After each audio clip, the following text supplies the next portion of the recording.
ಸಮಸ್ತ ನನ್ನೆಲ್ಲ ಆತ್ಮೀಯ ವಿಜ್ಞಾನ ವೃತ್ತಿ ಬಾಂಧವರೇ, ನಾನು ತಯಾರಿಸಿರುವಂಥ ಇನ್ನೊಂದು ಅತ್ಯಂತ ಪ್ರಮುಖವಾಗಿರುವಂತಹ ಒಂದು ಮಾದರಿ ರೋಧಕಗಳ ಸಮಾಂತರ ಜೋಡಣೆ, registers are connected in parallel. ಈ ಒಂದು ಮಾದರಿಯನ್ನು ನಾನು ಮಾಡಿಕೊಳ್ಳಲಿಕ್ಕೆ 2 ತಾಮ್ರದ ಪಟ್ಟಿಗಳನ್ನು ಮೊದಲಿಗೆ ಈ ಒಂದು ಬೋರ್ಡಿಗೆ ಹಂಚಿಕೊಂಡಿದ್ದೇನೆ. ಹಾಗೆಯೇ 10 ಓಮ್ ರೋಧವನ್ನು ಹೊಂದಿರುವಂತಹ 4 ರೋಧಕಗಳನ್ನು ಜೋಡಿಸಿಕೊಂಡಿದ್ದೇನೆ.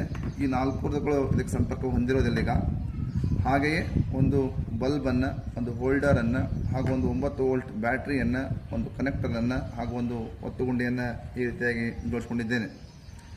ಹಾಗಾದರೆ ನಾನೀಗ ಒತ್ತುಗುಂಡಿಯನ್ನು ಹಾಕ್ತಾ ಇದ್ದೇನೆ. ಆಗಲೂ ಕೂಡ ಬಲ್ಬು ಹತ್ತುವುದಿಲ್ಲ, ಕಾರಣ ಮಂಡಲ ಅಪೂರ್ಣವಾಗಿರ್ತದೆ. ಈಗ ನಾನು ಮೊದಲನೆಯ ಒಂದು ರೋಧಕವನ್ನು ಈ ಒಂದು ಪಟ್ಟಿಗೆ ಅಂಟಿಸಿದಾಗ ಬಲ್ಬು ಗ್ಲೋ ಆಗ್ತದೆ. ಈಗ ಏನಾಗ್ತಾಯಿದೆಪ್ಪ ಅಂದರೆ ಬಲ್ಬು ಗ್ಲೋ ಆಗಲಿಕ್ಕೆ ಸ್ಟಾರ್ಟ್ ಆಗ್ತದೆ. ಅದೇ ರೀತಿಯಾಗಿ 2 ರೋಧಕವನ್ನು ಒತ್ತಿದಾಗ ಮತ್ತಷ್ಟು ಬಲ್ಬಿನ ಪ್ರಕಾಶಮಾನತೆ, ಉರಿಯುತ್ತಿರುವಂಥ ಬೆಳಕಿನ ಪ್ರಮಾಣ ಹೆಚ್ಚಾಗ್ತಾ ಹೋಗ್ತದೆ. ಏಕೆಂದರೆ ರೋಧಕಗಳನ್ನು ಸಮಾಂತರ ಜೋಡಣೆಯಲ್ಲಿ ಜೋಡಿಸೋದ್ರಿಂದ ಮಂಡಲದ ಒಟ್ಟು ರೋಧ ಕಡಿಮೆ ಆಗ್ತದೆ, ವಿದ್ಯುತ್ ಪ್ರವಾಹ ಹೆಚ್ಚಾಗ್ತಾ ಹೋಗ್ತದೆ. ನಾನೀಗ 1 ರೋಧಕ, 2 ರೋಧಕ, 3 ರೋಧಕ ಓಡಿಸಿದಾಗ ಮತ್ತಷ್ಟು ವಿದ್ಯುತ್ ಪ್ರವಾಹ ಹೆಚ್ಚಾಗ್ತಾ ಇದೆ, ಕಾರಣ ಮಂಡಲದ ಒಟ್ಟು ರೋಧ ಕಡಿಮೆ ಆಗ್ತಾ ಇದೆ. ನಂತರ ನಾನೀಗ 4 ರೋಧಕಗಳನ್ನು ಸಂಪರ್ಕಿಸಿದಾಗ 1, 2, 3, 4 ಈ ರೀತಿ ನಾವು 4 ರೋಧಗಳನ್ನು ಜೋಡಿಸಿಕೊಂಡಾಗ ಮಂಡಲದ ಒಟ್ಟು ರೋಧ ಕಡಿಮೆಯಾಗಿ ವಿದ್ಯುತ್ ಪ್ರವಾಹ ಹೆಚ್ಚಾಗ್ತದೆ. ಆಗ ಬಲ್ಬು ತುಂಬ ಪ್ರಕಾಶಮಾನವಾಗಿ ಉರಿಯುತ್ತದೆ. ಈ ರೀತಿಯಾಗಿ ನಾವು ಮಕ್ಕಳಿಗೆ ತುಂಬ ಸುಲಭವಾಗಿ ರೋಧಕಗಳನ್ನು ಸಮಾಂತರ ಜೋಡಣೆ ಮಾಡುವುದರಿಂದ ಮಂಡಲದ ರೋಧವನ್ನು ಕಡಿಮೆ ಮಾಡಿಬಿಟ್ಟು ವಿದ್ಯುತ್ ಪ್ರವಾಹವನ್ನು ಹೆಚ್ಚು ಮಾಡಬಹುದು ಎಂದು ಈ ಒಂದು ಮಾದರಿ ಮೂಲಕ ವಿವರಿಸುವುದು. ಇದೇ ಒಂದು ಮಾದರಿಯಿಂದ ನಾನು ಡಿಜಿಟಲ್ ಅಮ್ಮೀಟರ್ ಹಾಗೂ ವೋಲ್ಟ್ ಮೀಟರನ್ನು ಜೋಡಿಸ್ಕೊಂಡು ಮಾಡಿದ್ದೇನೆ. ನೋಡಿ ಇಲ್ಲೇ ಇದರಲ್ಲಿ ಬ್ಯಾಟ್ರಿ 2 ಇದ್ದಾವೆ.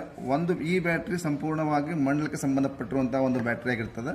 ಈ ಬ್ಯಾಟ್ರಿ ಈ ಒಂದು ಡಿಜಿಟಲ್ ಅಮ್ಮೀಟರ್ಗೆ ಬೇಕಾಗಿರುವಂಥ ಪವರ್ ಸಪ್ಲೈ ಮಾಡಲಿಕ್ಕೆ ಸಹಾಯ ಮಾಡ್ತದೆ.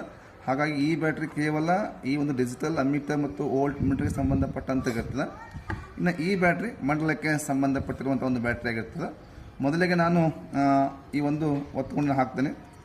ಆಗ ಇಲ್ಲಿ 3.8 ವೋಲ್ಟ್ ಬರ್ತಾ ಇದೆ. ಅಂದರೆ ಈ ಬ್ಯಾಟ್ರಿಗೆ ವಿಭವಾಂತರ 3.8 ವೋಲ್ಟ್ ಇದೆ. ಈಗ ನಾನು ಮಂಡಲದ ಒತ್ತುಗುಂಡನ್ನು ಹಾಕ್ತಾ ಇದ್ದೇನೆ. ಹಾಕಿದಾಗ ಈಗ ಇಲ್ಲಿ ನೋಡ್ತಾ ಹೋಗಿ ನೀವು, ಮೊದಲನೇ ಒಂದು ರೋಧಕವನ್ನು ಅಂಟಿಸ್ತಾ ಇದ್ದೇನೆ. ಅಂಟಿಸಿದಾಗ ಬಲ್ಬ್ ಗ್ಲೋ ಆಗ್ತಾ ಇದೆ. ಆಗ ಮಂಡಲದ ಒಟ್ಟು ವಿದ್ಯುತ್ ಪ್ರವಾಹ 0.24 ಆಗ್ತಾ ಇದೆ. ಅಂದರೆ ಈಗ ಮಂಡಲದ ಒಟ್ಟು ಪ್ರವಾಹ 0.24 ಆಗ್ತಾ ಇದೆ. ಈಗ ನಾನು ಮತ್ತೊಂದು ರೋಧಕ ಜೋಡಿಸ್ತಾ ಇದ್ದೇನೆ. ಈಗ ನೋಡಿ ಮಂಡಲದ ವಿದ್ಯುತ್ ಪ್ರವಾಹ 0.29 ಆಗ್ತಾ ಇದೆ. ಅಂದರೆ ರೋಧ ಕಡಿಮೆ ಆಗ್ತಾ ಇದೆ, ವಿದ್ಯುತ್ ಪ್ರವಾಹ ಹೆಚ್ಚಾಗ್ತಾ ಇದೆ. ಈಗ ನಾನು ಒಟ್ಟು 3 ರೋಧಕ ಜೋಡಿಸಿದ್ದೇನೆ. 1ನೇ ರೋಧಕ, ರೋಧಕ 2, ರೋಧಕ 3 ಜೋಡಿಸಿದಾಗ ಈಗ ಮಂಡಲದ ಒಟ್ಟು ವಿದ್ಯುತ್ ಪ್ರವಾಹ 0.30 ಆಂಪಿಯರ್ ಆಗ್ತಾ ಇದೆ. ಅಂದರೆ ಈ ರೀತಿಯಾಗಿ ನಾವು ಮಕ್ಕಳು ತುಂಬ ಸುಲಭವಾಗಿ ಪ್ರಯೋಗ ಮಾಡ್ತಾ ಹೋಗ್ಬೋದು. ಈಗ ನಾನು ಒಟ್ಟು 4 ರೋಧಕಗಳನ್ನು ಸಮಾಂತರ ನೋಡಿಸ್ತಾ ಇದ್ದೇನೆ. 1, 2, 3 ಹಾಗೂ 4 ನೋಡಿಸಿದಾಗ ಈಗ ಮಂಡಲದ ಒಟ್ಟು ವಿದ್ಯುತ್ ಪ್ರವಾಹ 0.32 ಆಂಪಿಯರ್ ಆಗ್ತಾ ಇದೆ. ಈ ರೀತಿಯಾಗಿ ನಾವು ಮಕ್ಕಳಿಗೆ ಸುಲಭವಾಗಿ ಈ ಒಂದು ರೋಧಕಗಳ ಸಮಾಂತರ ಜೋಡಣೆಯಲ್ಲಿ ರೋಧ ಕಡಿಮೆ ಆಗಿಬಿಟ್ಟು ವಿದ್ಯುತ್ ಪ್ರವಾಹ ಹೆಚ್ಚಾಗ್ತದೆ ಅಂತೇಳಿ ನಾವು ಈ ರೀತಿಯಾಗಿ ಸುಲಭವಾಗಿ ಮಕ್ಕಳಿಗೆ ತಿಳಿಸಬಹುದು ಈ ಒಂದು ಮಾದರಿಯ ಮೂಲಕ.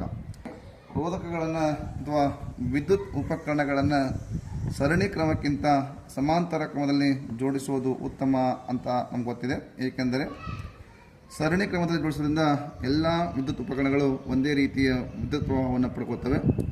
ಆದರೆ ಸಮಾಂತರ ಕ್ರಮದಲ್ಲಿ ಯಾವ ಉಪಕರಣಗಳಿಗೆ ಎಷ್ಟೆಷ್ಟು ವಿದ್ಯುತ್ ಪ್ರವಾಹ ಬೇಕು ಅಷ್ಟನ್ನು ಮಾತ್ರ ಅವು ಸೆಳೆಯುತ್ತೇವೆ.